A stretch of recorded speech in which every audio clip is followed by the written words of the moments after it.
भक्ति का आधार बनाकर जा रहा है, ये सब काल के द्वारा भ्रमित कर दिए। अब ये ज्ञान शुरू किया परमात्मा ने, और जो यहाँ आएगा उसका कल्याण अवश्य होगा और उसके ये सुख अवश्य मिलेंगे उनको।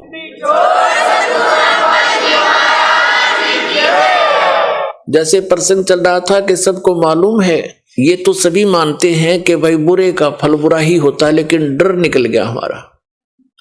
डर कब निकलता? जब हमें ज्ञान नहीं रहता। अब हम अपनी मर्जी से, अपने व्यवस्था से भगवान के विधान को त्याग कर स्वयं अपने कर्म के लेख को चेंज करना चाहें, कभी नहीं हो सकता। जिस समय कंस ने अपनी बहन देवकी का विवाह श्री वासुदेव जी से किया, श्री कृष्ण जी के माता पिता थे वो, और कंस उनका मामा था, तो उसने बड़े प्यार से अपनी बहन का विवाह किया और उसको सी ऑफ करने के लिए अपनी नगरी की सीमा तक छोड़कर आते थे। स्वयं रथ को चला रहा था और दोनों उसके बहनोई और बहन रथ के पीछे बैठे थे। रास्ते में आकाशवाणी होगी कि तेरे मारने वाला कंस तेरी बहन की कोख से पैदा होगा, उसका 8वां पुत्र तेरी मृत्यु का कारण बनेगा। अब देख अकल की कमी है। एक तरफ तो कंस ने वह आकाशवाणी साची मान ली कि 8वां पुत्र होगा तेरी बहन का, वो तेरी मौत उसके हाथों है, ये तो अटल मान ली उसने सच्ची होगी। फिर जो सच्ची मानी तो उसने फिर उसको बदलने के तरीके अपनी सोच से अपनाए, अज्ञानियों की सलाह से, वहीं से रथ को वापस मोड़ लाया और उनको दोनों को मारने लगा। अब अपनी मौत तो इतनी प्यारी, और बहन और दामाद उस बनोई की मौत उसने कुछ भी ना समझी, अकल के हीन ने। तब उन दोनों ने प्रार्थना की कि भाई, उसकी बहन कहने लगी भाई मुझे मारे ना, क्यों बहन भाई का लगाव न्यारा ही होता है। भले ही वो इस बात को सोच रहा था, फिर भी बहन की इस पुकार को पर उसने जोर देना पड़ा। कुछ रजा मालिक की थी कि तू ऐसा कर, हमें मारा मत, हमने यहां नजरबंद कर ले दोनों को, जितनी भी संतान होगी हम तुझे दे देंगे, तो जो चाह वो कर लिए भाई। तो उसने सब सोच ली, ठीक है मेरी 7वीं संतान 8वीं तक तो मार दूंगा, 8वीं के बाद होगा इनके भाग की, उसने यहां तक सोच ली। तो उनको रख लिया, चल बहन को मारने का भी पाप बच गया। फिर लगा नवजात शिशुओं को मारने, दुष्ट ने 9 मार दिए, 8-7 मार दिए, और 8वें को मारने लगा। वो आकाश में उड़कर चली गई, जबकि लड़का कहा था वह लड़की थी। बुद्धि फिर भी ना काम करी। तो कहने का भाव यह है कि उसने अपने स्तर से अपनी किस्मत को चेंज करने के लिए, आयु बढ़ाने के लिए सारे यत्न कर लिए, और वो की वो हुई जो आकाशवाणी ने कहा था। तो क्या अकल थी उसमें? एक तरफ तो आकाशवाणी को फाइनल मान रहा, कैसा होगा ही होगा, जब होगा तो ठीक है हाथ खड़े कर देना। अगर मैं दुष्ट हूं, मुझे शायद मैंने भी कभी उस बच्चे को मारा होगा, आज अपना बदला ले लेगा, 8वीं संतान कौन सी आज्ञा हो जाएगी, तो इस करके जी लेना चाहिए था। और वो मर्या भी और पाप और इकट्ठे कर लिए। जब उसको ये पता चला ना कि आकाशवाणी फेर होगी, काल के तो ये काम है, पाप का घड़ा भरुआ है वो। जब श्री कृष्ण जी का जन्म हुआ जेल में, और उसे लेकर उसका पिता दूसरे स्थान पर अपने मित्र के यहाँ छोड़ आया, वहां से नवजात उत्पन्न लड़की को वापस लाकर वहां रख दिया। तब आकाशवाणी हुई कि तेरे मारने वाला पैदा हो चुका है, लेकिन जेल से बाहर। अब उसने सोचा भी आसपास के नगर के जितने भी उसके राज्य में नवजात शिशु थे, 1 दिन का, 2 दिन का, 10 दिन का, महीने के, 6 महीने के, साल के, 2 वर्ष के, 5 वर्ष तक के बालकों को सबको मरवा दिया दुष्ट ने, एक अपनी जान बचाने के लिए। ये है अकल के कमजोर, अकलहीन, ये है अकल लूने। पाप का घड़ा भर लिया और मर के मान्या, मृत्यु हुई जो की तो जो बोला गया था। तो जब तक हम इसका समाधान, जैसे कोई धनी बनने के लिए जब तक इसका अपने किस्मत को बदलने का समाधान हम अपने तरीके से अपनाएंगे, वो हानि ही हानि होगी, लाभ नहीं हो सकता। और उसके चेंज करने की विधि बता रखी है कि मासा घटे न तिल बधे, विध ना लिखे जो लेख, और साचा सतगुरु मेट के ऊपर मार दे मेघ। परम संत की शरण में, कबीर परमात्मा के बच्चे की शरण में आने के बाद फिर ये प्रारब्ध कर्म वो बदल सकता है, सारे इतिहास चेंज कर सकता है। वो समर्थ है। समर्थ किसे कहते हैं? फिर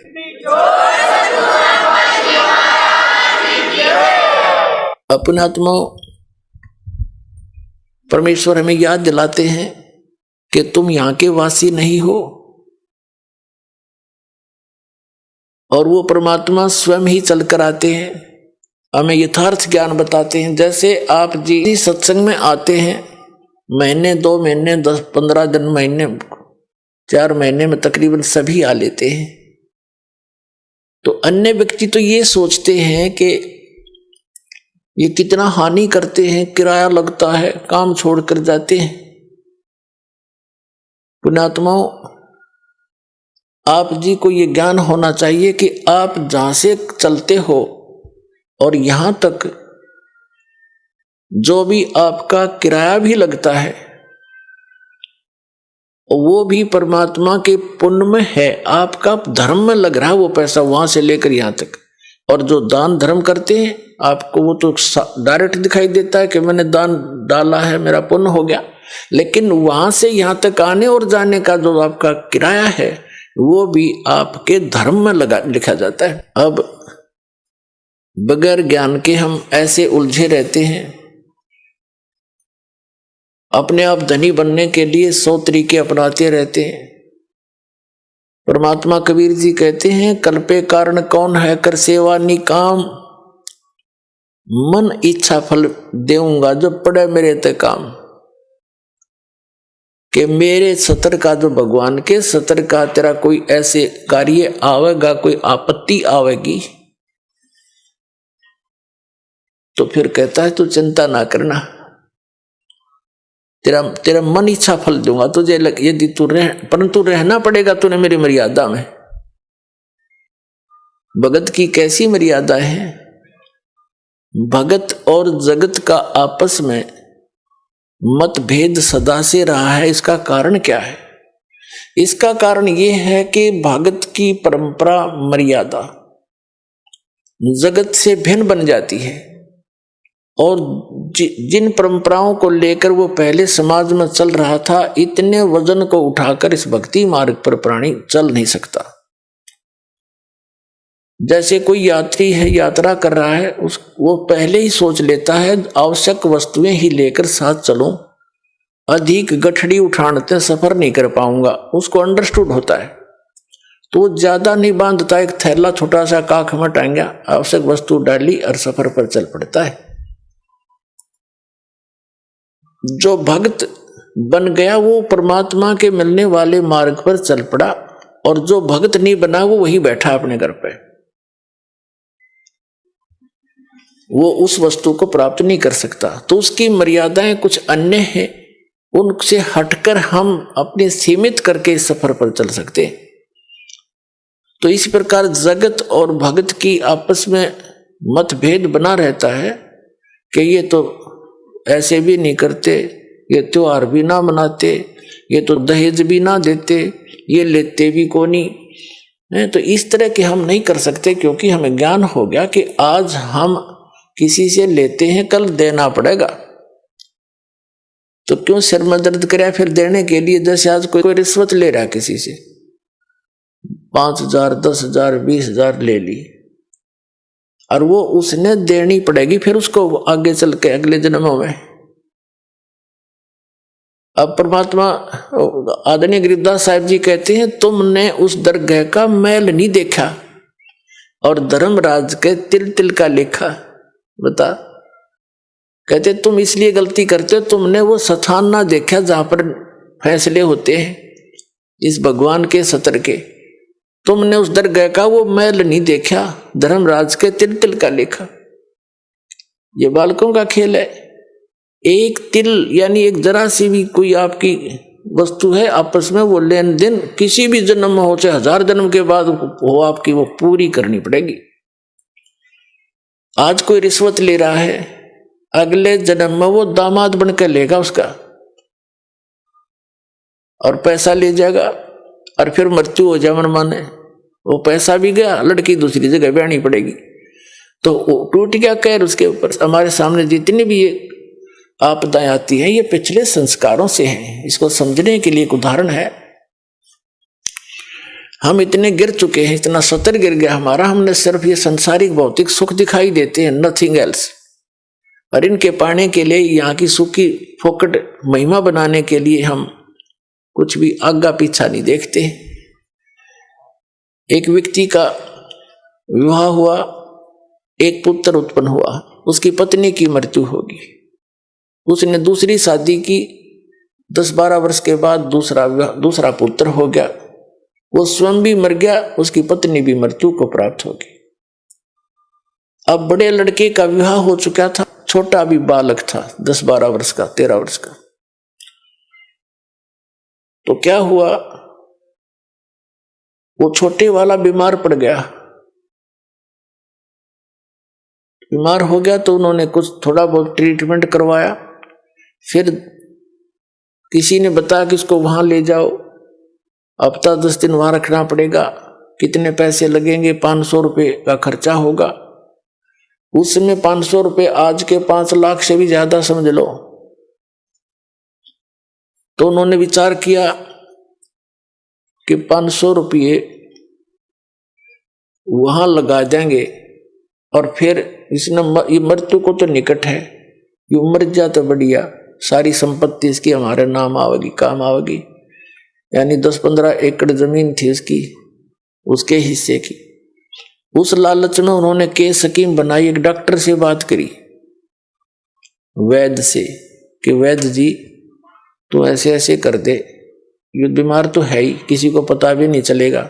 वो भी लालच में डूब गया। 500 रुपये, उसने 100 रुपये लिया, जैसे भी लिया, और उसको विष दे दिया बच्चे को, वो मर गया।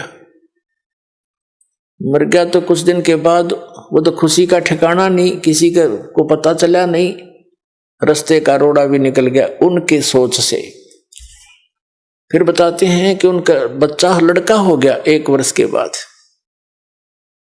अब खुशी का ठिकाना नहीं, पाला पोसा, उसका विवाह कर दिया। 16 जल्दी विवाह कर देते थे तो 12-13 वर्ष के का, 15-16 वर्ष का जब वो लड़का हो गया, बीमार हो गया, संतान कोई थी नहीं, इतना बीमार हो गया कि अपने पुत्र को उन्होंने जहां भी जिसने बताया, झाड़ फूक करने वाला या कोई वैद्य डॉक्टर, सब जगह ले गए, वो जमीन भी बेच दी, आधे से भी अधिक, और उसको कोई आराम होने का नाम नहीं।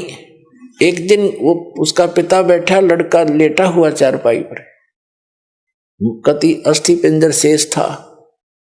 तब उस लड़के ने कहा कि भाई साहब, अपने पिता की तरफ मुंह करके कहा, भाई साहब। अब उसने सोचा तो कति इसकी बुद्धि भी खत्म हो ली, मुझे भाई कहने लग गया। कहा कि भाई साहब मेरी लकड़ियों की व्यवस्था कर ले और एक कफन तैयार कर ले। वो कहता है, बेटा मैं तेरा बाप हूं, मैं तेरा पिता हूं, भाई नहीं हूं। बोला नहीं, तो मेरा भाई है। अरे सुन ले राम कहानी, मैं तेरा वही भाई हूं जिसको तूने विष देकर मारा था। और किस लालच में कि यह संपत्ति तेरे नाम हो जाएगी। यह संपत्ति भी मेरी आली सारी तूने बेच बेच कर मेरे ट्रीटमेंट पर लगा दी है। अब केवल तेरा मेरा हिसाब एक कफन और लकड़ियां घर रह कर ले तैयार। तब उसकी वह बुद्धि के सक्रिय खुल गए, अगर सचमुच मैंने तो नाश करया, भाई मारा और संपत्ति भी गई।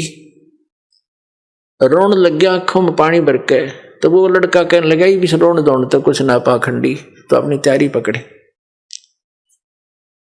अब उसने उस समय विवेक आया कि भाई ठीक है, जैसा इस नीच ने करया मेरे तो आगे आगी, इबोर तो संतान मेरा हो को नहीं, इकलौता पुत्र था तो मरेगा।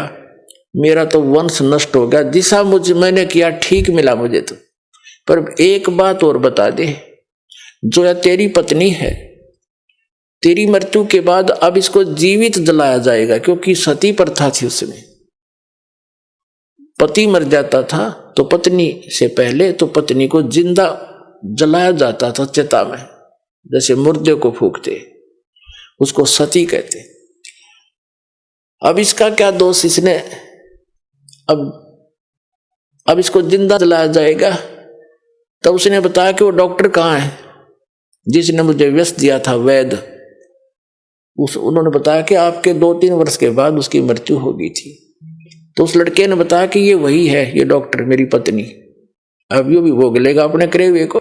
तो पुण्यात्माओं, ये भले ही आपने कथा लगती हो, पर विधान है परमात्मा का। यो तुमने उस दरगाह का मैल नहीं देखा और धर्मराज के तिल तिल का लेखा, एक एक पाई पाई का हिसाब होगा वहां पर।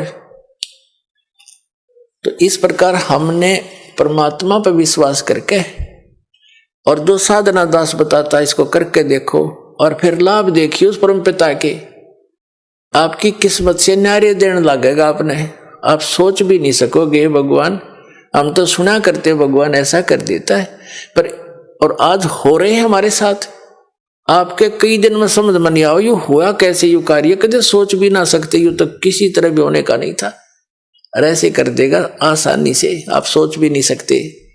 और फिर आपका विश्वास और दृढ़ होगा, ऐसे भक्ति में लग जाओ। जैसे परमात्मा ने एक एग्जाम्पल दिया, खुद मालिक ने आके, कुल धनी ने, कबीर भगवान ने, कबीर परमेश्वर काशी में एक धानक बनकर रहा।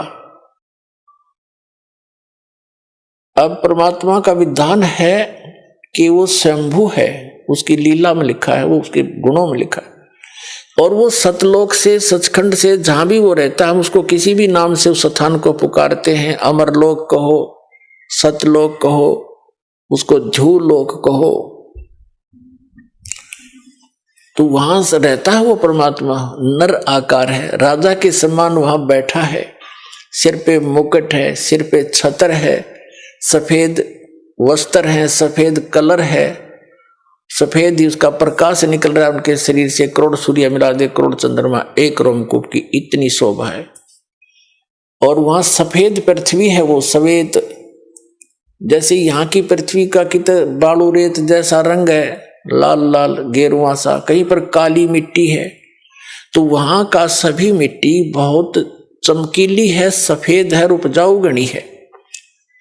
उस सतलोक ऐसा स्थान है, एक पृथ्वी है। और ये नकली जितने भी सतलोक के गुणगांव हैं, सचखंड बतावे हैं, ये राधा स्वामी पंथ, जय गुरुदेव पंथ, बिहानी विनोद वाला पंथ, ठाकुर वाला पंथ, किसी ने देख ले, कबीर पंथियों को देख लो, इस दास के अतिरिक्त कोरी उआ बाई बकरे, और जय गुरुदेव पंथ, और ये सच्चा सौदा सरसा वालों का, और जगमाल वाली वाला पंथ, ये सभी वहां कहते हैं वहां तो प्रकाश ही प्रकाश है, चेतन प्रकाश है।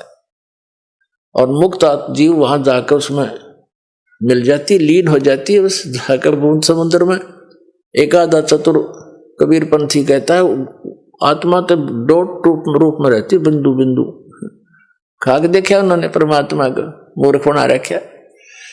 तो ये सभी अभी तक भ्रमित थे, इनका अनुभव निल था, इनका भक्ति विधि सही नहीं थी, इनका ज्ञान भी गलत था, इनके मंत्र भी गलत थे। 5 नाम काल के जाप करें, बात करें सतलोक जान की,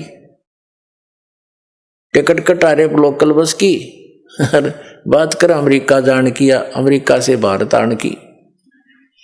तो ये कैसे बन सकती ये बातें?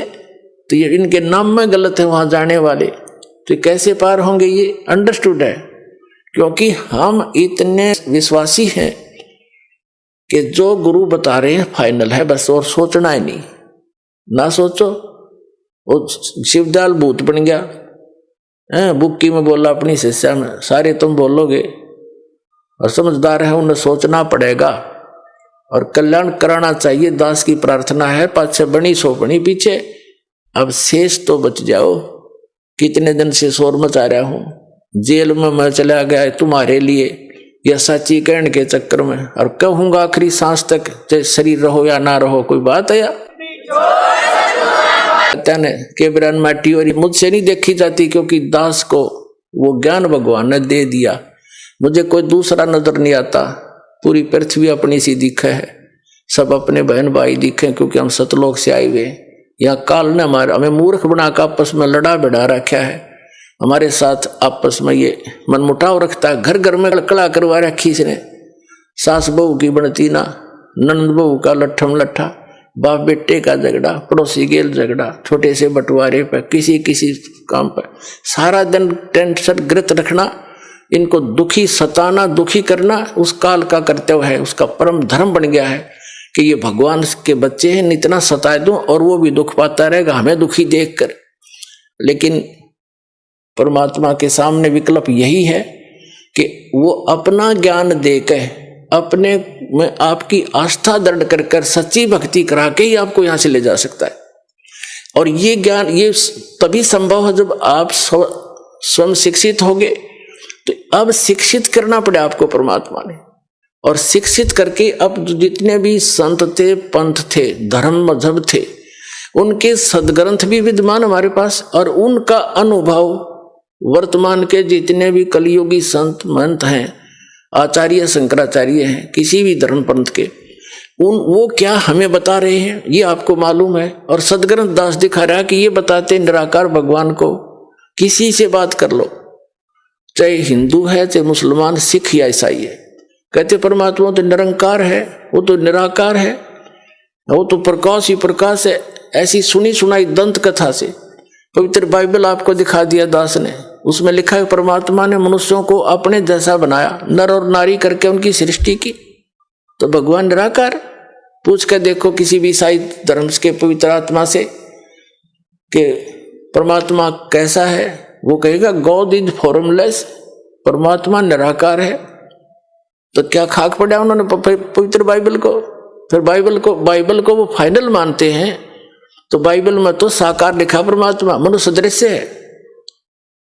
ऐसे ही वेदों के पढ़ने वाले भगवान को निराकार बताते हैं, और वेदों में स्पष्ट लिखा है कि परमात्मा मनुष्य दृश्य है, राजा की तरह बैठा है, वहां से गति करके आता, भक्तों से मिलता है, उपदेश देता है, और कवि की तरह प्रक्रिया करता है, कवियों की तरह जगह जगह जाकर लोकोक्तियों के माध्यम से, दोहों के माध्यम से, शब्दावली के माध्यम से, शब्दों के माध्यम से अपना ज्ञान प्रचार करता, उपदेश देता है। और कुरान शरीफ में लिखा है कि पवित्र बाइबल ने जो समर्थन किया है कि परमात्मा ने 6 दिन में सृष्टि रची, 7वें दिन तख्त पर जा बैठा, और उसमें लिखा है कि उस परमात्मा ने मनुष्यों को अपने जैसा बनाया। वही ज्यों का त्यों 40% विवरण पवित्र बाइबल वाला पवित्र कुरान शरीफ के अंदर विद्यमान है। सूरत फुरकानी 25 में आयत नंबर 52 से 59 तक स्पष्ट किया हुआ है कि वो कबीर नाम का परमात्मा है। और कुरान शरीफ के ज्ञान देने वाला अल्लाह कहता है अपने पैगंबर हजरत मोहम्मद को कि आप इन काफिरों की बातों में मत आना, वो कबीर सुप्रीम पावर है, वो कबीर अल्लाह है, वो सर्वशक्तिमान है, सब कुछ कर सकता है, और इस वही है जिसने सबकी रचना करी, वो अपने बंधों के गुनाहों से खूब परिचित है। वो कबीर परमात्मा आपके पाप भी नाश कर सकता है, आपके कर्म के। वो वही है जिसने 6 दिन में सृष्टि रची, वो कबीर नाम है उसका। और 7वें दिन तख्त पर जा विराजा, उसकी खबर किसी बा खबर से पूछ देखो, जब तख्त पर जा बैठा निराकार कितना हो गया हो। मुसलमानों को पूछ लो भगवान कैसा है अल्लाह, वो तो बेचून है, बेचून मान निराकार।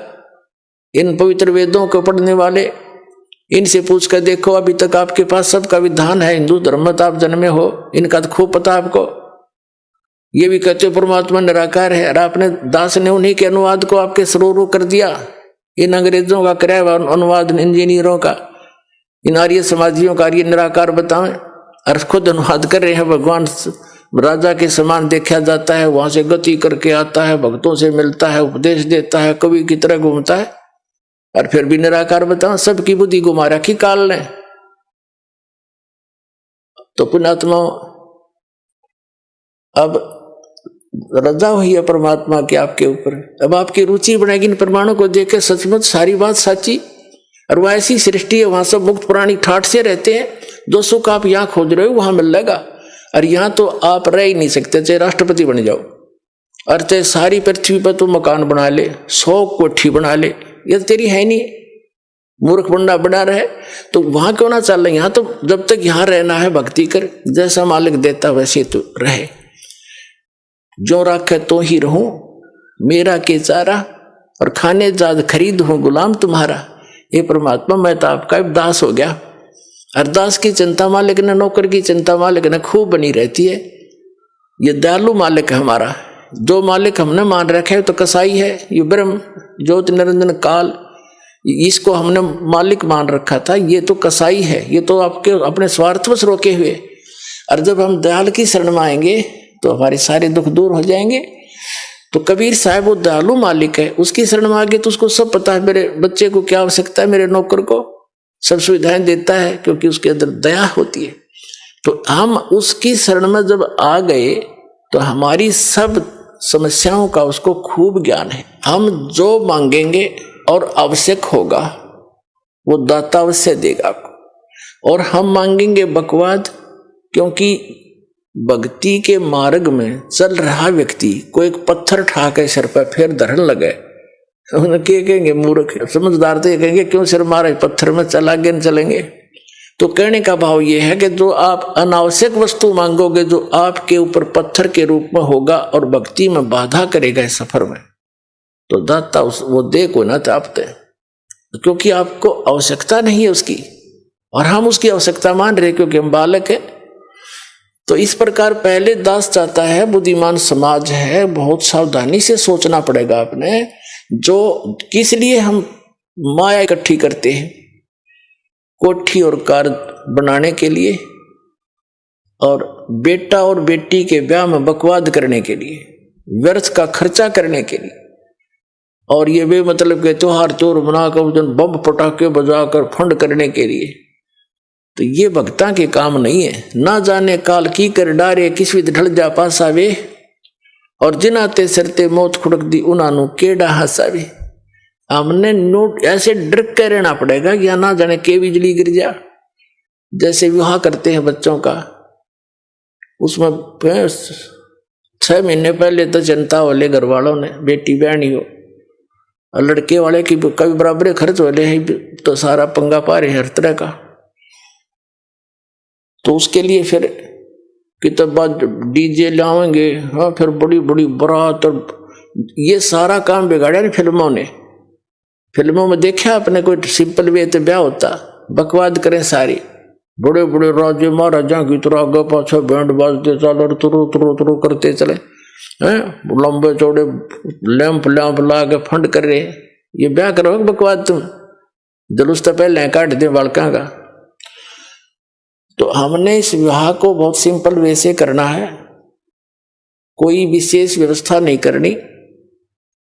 वैसे तो बुद्धिमान व्यक्ति कोशिश तो अभी कर रहे हैं कि भाई हम तो चुन्नी पे ले आए, लड़की को चुन्नी पे लावे, पर ठीक है, वो भी तो ब्याह है, वो कौन सा ब्याह को नहीं हुआ। अरे 36 बकवाद करके गाना और बजाना, घुटी लानी, फंड करना, डीजे नाचना, ये बकवाद तो नहीं करने। ना दहेज देना, हम दहेज देकर अपनी बेटी को कितने दिन सुखी कर सकते हैं, कुछ सोच कर देखो। कर सकते हो सुखी? बेमतलब का वो बकवाद और भागी निकम्मा बालक है, फिर नो लालच करें जहां उसने सतावा लड़की न कोर लिया, वो पीवा घुट्टी रो करते लाओ, बेचारी रो पीट के घर वाले दें, चल बस जाएगा बेटी का बसेगा भगवान ते, और उससे हमने दूर कर रखी, तो वो तो फिर कर्म बसेंगे जिसे उसके हैं। हम सबसे पहले वो धन देंगे अपनी बेटी को जो कभी खर्च नहीं होगा, और हर समय उसका साथ रहेगा, सारी आपदाओं को टालेगा, और 2 रोटी समय पर देगा। ऐसे हम अपने बेटे को इस मार्ग पर लगाएंगे। वो अपने पर निर्भर होगा, भगवान पर विश्वासी होगा, और ज्ञान होगा कि आज मैं दहेज लूंगा, कल इसका गधा बन कर दूंगा, क्या फायदा लेने का। तुमने उस दरगाह का मैल नहीं देखा, और धर्मराज के तिल तिल का लेखा।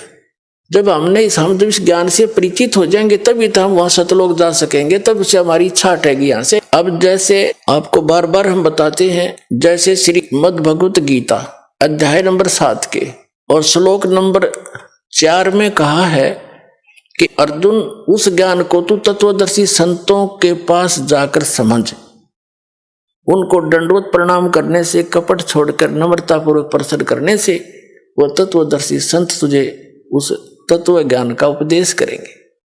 वो तत्व ज्ञान है कौन सा? चौथे अध्याय के गीता जी के 32वें श्लोक में कहा है कि अभी तक जो ज्ञान तूने पहले सुना है 31 तक, चौथे अध्याय के 31 मंत्र तक, 25 से लेकर 31 तक, उसमें कोई कैसी क्रिया करता है, कोई कैसी भी कर रहा है, कोई देवता पूज रहा है, कोई स्वाध्याय करता है, जैसे कोई गीता का पाठ कर लेता है, कोई ये सुखमणि साहिब का जाप कर लेता है, कोई वेदों के 5-4 श्लोक याद कर लिए उनको रोज रिपीट कर लेता है, कोई 5 बार की नमाज कर लेता है, और कोई मुंह पर पट्टी बांध कर तीक्ष्ण अहिंसावादी व्रतों को करता है, नंगे पैर घूमता है, और कोई देवताओं की पूजा करता है, कोई योगासन करता है, कोई खड़ा होकर तप करता है, कोई बैठ के करता है। ये सभी अपनी अपनी साधनाओं को मोक्षदायक मानते हैं, जानते हैं, ये सोच रहे हैं हम जो कर रहे हैं सही है। लेकिन चौथे अध्याय के 32वें श्लोक में कहा है कि इस प्रकार की यज्ञों का, धार्मिक अनुष्ठानों की साधना का ज्ञान ब्रह्मणे मुखे यानी सच्चिदानंद घन ब्रह्म की वाणी में जो परमात्मा सतलोक से चलकर आता है, स्वयं ही उपदेश देता है, वो यथार्थ ज्ञान है, वो तत्व ज्ञान है। उसके अंदर विस्तार से कही गई है। यहां अनुवाद का, गीता अनुवादकर्ताओं ने गलत कर रखा अनुवाद। ब्रह्मणे का अर्थ इन्होंने वेद कर दिया। ब्रह्मणे मुखे है, उसमें मूल पाठ में एक शब्द है ब्रह्मणे मुखे, उसका अर्थ कर दिया इन्होंने वेद की वाणी में। पता, वेद वाला ज्ञान तो बोल ले रहा था भगवान, यो गीता ज्ञान दाता श्री कृष्ण में प्रवेश करके, वो तो अब इसी ब्रह्मणे का अर्थ 17वें अध्याय के 23वें श्लोक में गीता जी में किया है। ब्रह्मणे माने सच्चिदानंद घन ब्रह्म, यानी वो परम अक्षर ब्रह्म। 8वें अध्याय के, फिर आगे बताएंगे, वो अन्य परमात्मा है, वो समर्थ परमात्मा है, वो ब्रह्मणे मुखे, यानी यहां ब्रह्मणे का अर्थ समझो सच्चिदानंद घन ब्रह्म की वाणी में। मुख माने अपने मुख कमल से उच्चारित वाणी में जो ज्ञान है, उसमें ये धार्मिक अनुष्ठानों का की जानकारी विस्तार के साथ कही गई है, वो तत्व ज्ञान है। चौथे अध्याय के 32वें श्लोक का ये निष्कर्ष है कि इस वास्तविक धार्मिक अनुष्ठानों की, यज्ञों की वास्तविक जानकारी सच्चिदानंद घन ब्रह्म ने अपने मुख कमल से बोला है उस वाणी में, यानी कबीर वाणी में विस्तार के साथ कहे गए हैं। और उनको कर्म जान, यानी वो काम करते करते कर्म योगी होकर के उनको पूरा किया जाता है, और उसको जानने के बाद तो सभी कर्मों से मुक्त हो जाएगा, सभी पापों से। और वो ज्ञान, वो तत्व ज्ञान है। चौथे अध्याय के 34वें श्लोक में कहा कि उस तत्व ज्ञान को तू तत्वदर्शी संतों के पास जाकर समझ। इसे सिद्ध है कि गीता ज्ञान दाता भी उस ज्ञान से अपरिचित है, नहीं तो लिख देता एक अध्याय और बना देता, ये हो गए तत्व ज्ञान। तो वो तत्वदर्शी संत कौन है? ये दास है वर्तमान में, ये सचकर मान लियो, थारे दत्ता चाहे ना दत्ता।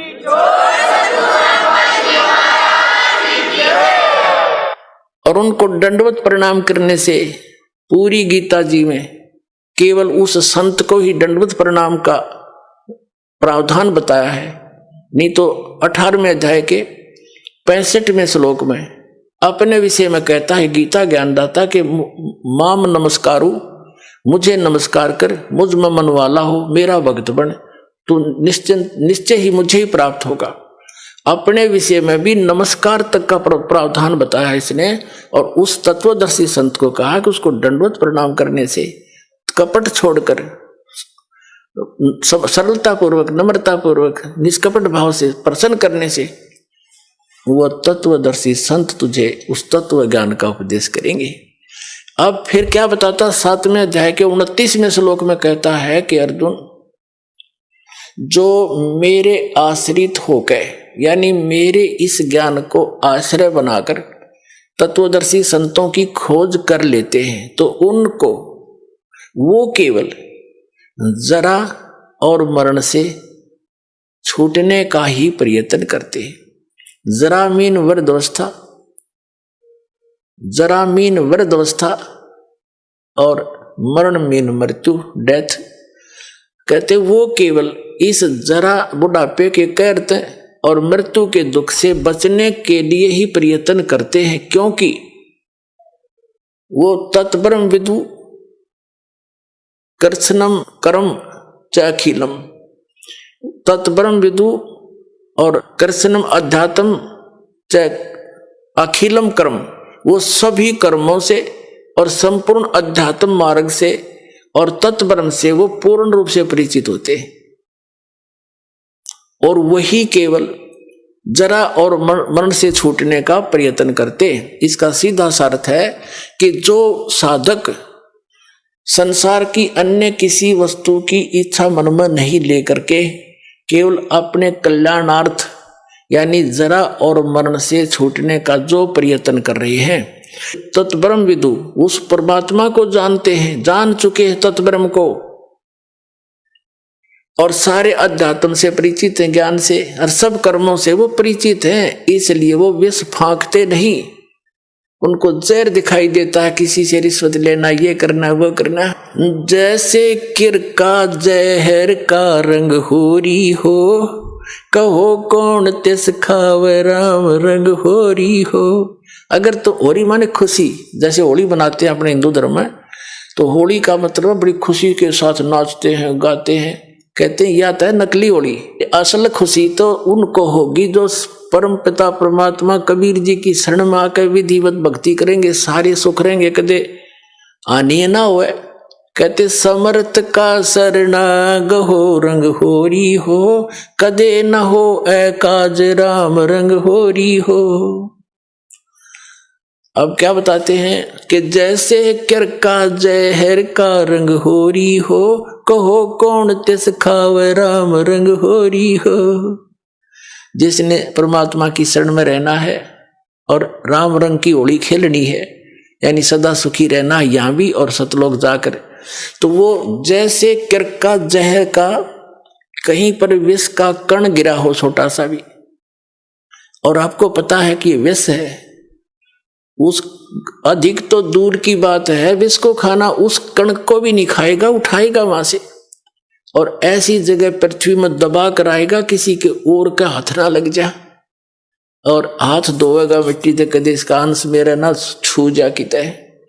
तो कहते हैं जब आप पूरे अध्यात्म मार्ग से और सभी कर्मों से परिचित हो जाओगे, फिर आपको रिश्वत लेना, चोरी जारी ठगी डाके डालना और दहेज लेना और देना दोनों जहर दिखाई देगा। फिर कहते हैं जैसे किर का जहर का, अभी आपको उदाहरण दिया, उसने कैसा जुल्म किया, अपना भाई मार दिया, किस लालच में, यह सारी जमीन मेरा रह जाएगी, वह जमीन रही नहीं, संतान कुल नाश हो गया और पाप धरे रह गए न्यो के न्यो।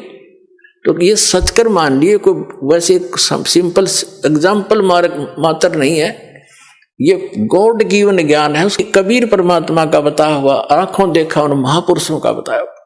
ये कोई डूम बाट के गीत ना समझना। बहुत युगों से आप दुख पा रहे हो और इसी काल के झंझट में उलझ पुलझ कर यही मर जाते हो। तो क्या बताते हैं, जैसे किर का जहर का एक भी किसी का पाई भी लेना, बिल्कुल आपको विष दिखाई देगा। फिर कौन खाओगा उस विष को, कि तुमने उस दरगाह का मैल नहीं देखा और धर्मराज के तिल तिल का देखा, हर पाई पाई का हिसाब होगा वहां पर। तो इसमें तो बहुत बड़ा बखेड़ा बन जाएगा आपके लिए। तो बुद्धिमान व्यक्ति फिर उसका निकट नहीं जा सकता। अबोध बालक जहर चाहे सारा खा जा, लेकिन ज्ञान होने के बाद व्यक्ति विष का निकट नहीं जाता। तो जब तक आप अबोध थे, खाते रहे विष, मरते रहे, गधे कुत्ते बनते रहे, ये विष है, ऐसे संकट भोगने पड़ते अपने को। और जब बुद्धिमान हो गए वो तो इसका निकट भी ना आते। जैसे भक्ति के मार्ग में बहुत ही सीमित सामान लेकर चलना चाहिए। ये परमात्मा स्वयं आकर के भक्ति दृढ़ करते हैं कबीर परमेश्वर जी। एक समय ये कहीं प्रकट हो गए थे, वहां रह रहे थे एक संत रूप में। उनके शिष्य हुए एक रंग का, एक बंका, एक उनकी लड़की थी, उसका नाम था वंका। और उसी समय उन्हीं के पैरल हुए श्री नामदेव जी, जो छिपा जाति में उनका जन्म था, बड़े महापुरुष हुए। तो पुण्यात्माओं, जैसे हम अन्य संतों के चमत्कार देखकर, उनसे हुई कुछ आध्यात्मिक लीलाओं को देखकर हम उनको परम संत मानकर वहीं तक सीमित हो गए, फिर उनकी समाधि पूजन लग गए यादगारों को। अब वो संत बचपन से ऐसे लीला होती थी उनसे, और उनके इतिहास में लिखा कि छोटे ही बचपन में से ही उनके ऐसे ऐसे भगवान की तरफ से बहुत से उनके बेनिफिट मिले। तो वो पिछले जन्म के पुण्यकर्मी प्राणी थे, पार हुए नहीं वो, फिर दोबारा आगे जन्म लेकर। तो उनकी बचपन से ही वो भक्ति की जो चमत्कार थी, वो चिंगारियां फट रही थी। कुछ दिन में डिस्चार्ज हो जाती, खत्म हो जाती वो, कुछ दिनों के बाद फिर वो चले जाते ऐसे ही अपना कर्म बिगाड़ कर। उन्हीं में से ये एक नामदेव जी थे। बचपन से ही उनकी पिछले संस्कारों से, पुण्यों से बहुत से ऐसे लाभ हुए। एक बार विठल भगवान की पूजा करते हैं महाराष्ट्र के अंदर, तो विठल भगवान की एक मूर्ति बना रखी होती है। विष्णु है विठल, वैसे विष्णु को विठल मानते हैं, विठल विष्णु जी के अवतार थे। उनकी मूर्ति बनाकर पूजा करते हैं, उनको भोग लगाते हैं और पीछे आप भोजन करते हैं। तो एक बार नामदेव जी के छोटे से थे, उनके पिता ने कहा, बेटा हमने कहीं बाहर जाना है, कई दिन माना पड़ेगा, तुम भगवान को भोग लगाना ठाकुर जी को, और पीछे दूध पीना। पहले भगवान को भोग लगाना ठाकुर जी को, विठल जी को, और फिर पीछे ग्रहण करना, अन्यथा पाप लगेगा। बच्चे का बहुत जल्दी असर होता है इन बातों का। माता पिता चले गए, पहले ऐसे पैदल जाते थे, पैदल आते थे, 3 दिन जाने में, 1 दिन वहां रुक के 3 दिन आने में लग गए, जैसे भी 1 हफ्ते में आए। अगले दिन नामदेव जी ने नहा धोकर दूध का कटोरा भर के और विठल भगवान की मूर्ति का आगे रख के, जैसे माता पिता करते थे, पर्दा लगा के खड़ा हो गया, भगवान भोग लगा लो, भगवान भोग लगा लो।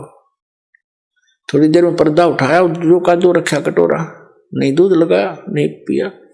अब उसके माता पिता क्या करते थे कि कटोरा रख के ऐसे करते थे, विठल भगवान दूध पी लो, पर्दा लगा देते थे। एक आलीसी में मूर्ति रखी थी, उसका पर्दा ला रखा था, और थोड़ी देर में उठा के अपने आप सारे दूध में मिला के और पी लेते थे।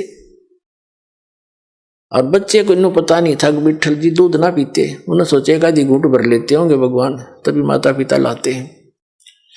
उन्हें देखा भगवान ने तो दूध ना पिया, उस दिन भी फिर खुद भी रोटी ना खाई। भगवान आप भोग नहीं लगाओगे तो मैं भी नहीं खाऊंगा, आदेश है मेरे पिताजी का। अगले दिन फिर रख दिया दूसरा भर के, उस दिन भी ना पिया, रोटी नामदेव जी ने भी नहीं खाई। अब तीसरा दिन निकला, बालक मरण हो गया। अब उस समर्थ परमात्मा, यानी उसके पिछले पुण्यों से ऐसे लीला होती है। आए दाता उस विठल वाली मूर्ति का आगे बैठ गए, छोटे से बनके, और नामदेव ने कहा, भगवान जब तक भोग नहीं लगा लोगे तेरा दास टूक टूक ना तोड़े, मरूं चाहे जीऊं, मैं तो बेशक मर जाऊं। तभी आस्था देखी भगत की, भगवान ना आके और दूध पी गया, चढ़ चढ़ पूरा कटोरा पी गए। नामदेव कूदता फिरे, आज राजी हुए मेरे भगवान। नामदेव जी की खुशी का ठिकाना नहीं, आप भी दूध पिया, छक्कर रोटी खाई, आज प्रसन्न हो गए मेरे भगवान, मेरे से कोई रोटी बन गई थी, आप रोज पीवे, रोज दर्दे दूध सामने पीवे गट गट, और फिर मूर्ति सी दिखे। उनके माता पिता आए, उन्हें चिंता थी, बालक है कहीं भगवान को भोग ना लगाया। वो नाते पूछा, बेटा क्या विठल जी को भोग लगाया था? माता जी ऐसा बना, 3 दिन तो इन्होंने कुछ नहीं खाया पिया, और मैंने भी नहीं खाया पिया। क्या करा कि मैं दूध रखूं, भगवान ने ग्रहण नहीं किया। मैंने सोचा आपकी याद में दुखी हो रहे होंगे, परमात्मा नहीं पिया होगा, और या मुझसे कोई त्रुटि होगी। तो तीसरे दिन भगवान ने, तीसरे चौथे दिन जैसा भी भगवान ने दूध पिया, नहीं पहले भोग नहीं लगाया 3-4 दिन, और मैंने भी खाना नहीं खाया, मरने को हो गया था।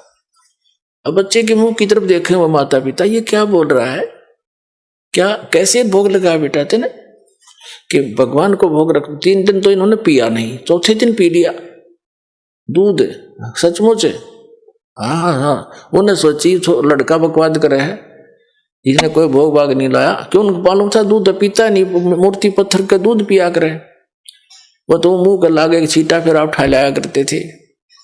उन्हें सोची बकवाद कर रहा है, कितना भोग भाग नहीं लाया, खेलता रहा बालकों में, ने बोला साची बता ना, तने घड़ेंगे हम, झूठ बोले तू। तो भोगने लगा, भगवान पत्थर थोड़ा, मूर्ति थोड़ा दूध पीती है? अग्नि नहीं दूध पिया, मेरे सामने पिया। उनको और पक्की दचकी झूठ बोला सारी उलट का। ने बोले भाई तू झूठा गणा हो गया नामदेव, और हम तेरे से बात नहीं करते, तेने तो भोग लगा नहीं हमारे भगवान को। वो कहने लगे हमारे सामने लगा के दिखा कैसे दूध पिया।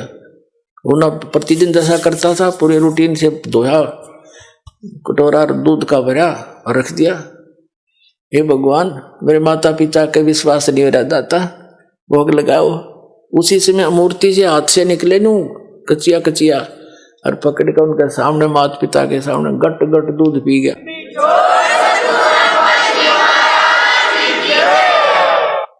तब उसके माता पिता ने सारे गांव में बता दी, नगर में, कि विठल जी ने दूध पिया मेरे बेटे से, दूध पिया मेरे बेटे से। ये और गांव का जच्चा ना वो लागे कहने बकवाद करता है, पाखंड करता है, तो है झूठा कपटी, क्यों पाखंड फैला रहा है?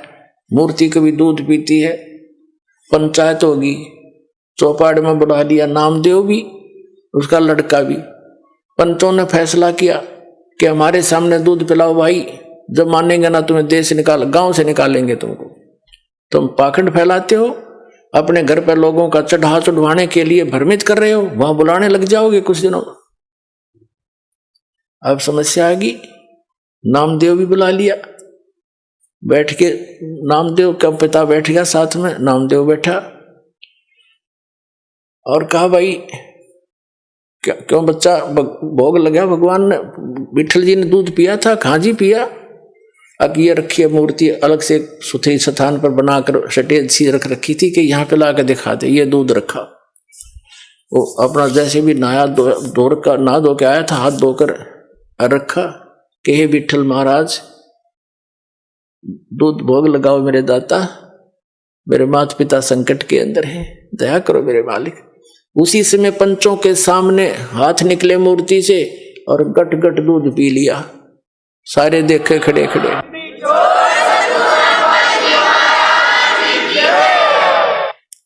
अब इस चमत्कार को देखकर नामदेव जी की इतनी महिमा होगी, आसपास के क्षेत्र में पूज्य होगी। और ये अब वो क्या करते थे, कुछ थोड़े से बड़े हुए, किसी से नाम लिया, ओम नाम का जाप करते थे। फिर परमात्मा मिलते हैं आकर ऐसी पुण्यात्माओं को, जैसे उनका विधान है, वो नेक आत्माओं को मिलते हैं, अच्छी आत्माओं को मिलते हैं, दृढ़ भक्तों को। तो कबीर साहब उनसे मिले, ज्ञान दिया कि ऐसे ऐसे भाई ओम नाम का जाप तुम कर रहे हो गुरु से लेकर के, ये तो ऐसे ऐसे सारी सतिथि बता दी, और इससे आगे एक और मंत्र है जो दास देगा और उससे मोक्ष होगा। ये तो असंग जन्म हो गए, जन्मते मरते।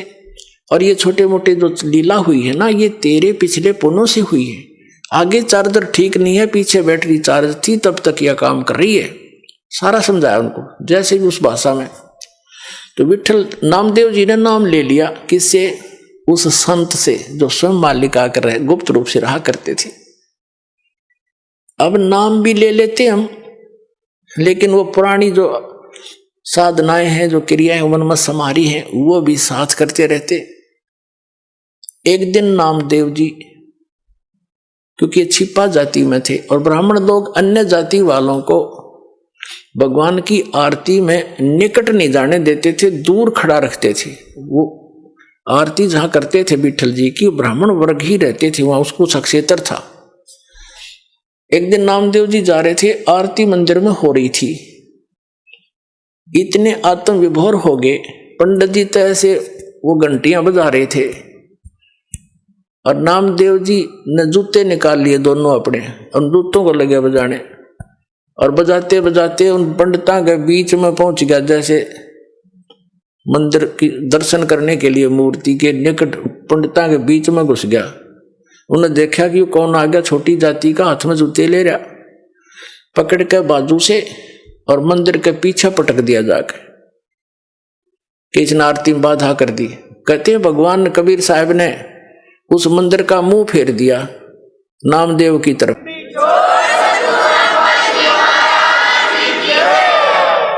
और पंडित जी पीछे घंटी पीटे खड़े खड़े, बस लगाने। तो नामदेव जी उठकर आगे। अगले दिन वो उनसे मिला, अपने गुरु बहनों से, भाई से, रंका, बंका और वंका। तो घर पे पहुंचा, वहां आते जाते रहते थे। घर पे गया तो अकेली लड़की थी वंका, माता पिता कहीं बाहर गए हुए थे। वो लड़की कुछ पट्टी तैयार करे थी, जैसे किसी का चोट लाग जाए उसका जैसा भी देसी इलाज, कोई कूट छेद का जड़ी बूटी। नामदेव जी ने पूछा, बहन किसको क्या हो गया, आप क्या बना रही हो? अपने आत्मा भगत जो होते हैं वो भगत वाली भाषा बोला करते हैं। और लड़की बोली, भाई नामदेव तू चल रहा है बनमुखी, अपने हिसाब से चलता है भाई, तू आगा पीछा नहीं देखता। तेने क्या जरूरत थी वहां मंदिर उन पंडितों के बीच में जाकर खसण की है? गुरु जी की बेइज्जती कराना चाहता था तू। जब तेरी बेइज्जती देखी नहीं गुरु जी पे, और गुरुदेव ने जो तेरा मंदिर घुमाया है ना, उसके कारण गुरुदेव का चोट लग गया हाथ के, और उसके लिए पट्टी तैयार करो। नामदेव कुछ सोच ले भाई, ना दुखी कराया करे। नामदेव ने सोचा, गुरु जी दिखे भी कोई ना वहां पर, और मंदिर घूम गया, उसने वहम हो गया था कि मेरी भक्ति ने कर दिया यू काम। उसकी फड़क निकालनी थी, वो भ्रम निवारण करना था दाता ने। अब उसने सोचा, बहन सचमुच एक और मैं बालक हूं, मूर्ख हूं, पट्टी ले जा रही हूं, चल मेरे साथ। वो दोनों गए। गुरुजी का चोट लाग रही हथेलियां पे, और लड़की ने मैलम लाकर पट्टी बांधी, चरणा में पड़ गया, रोन लग गया।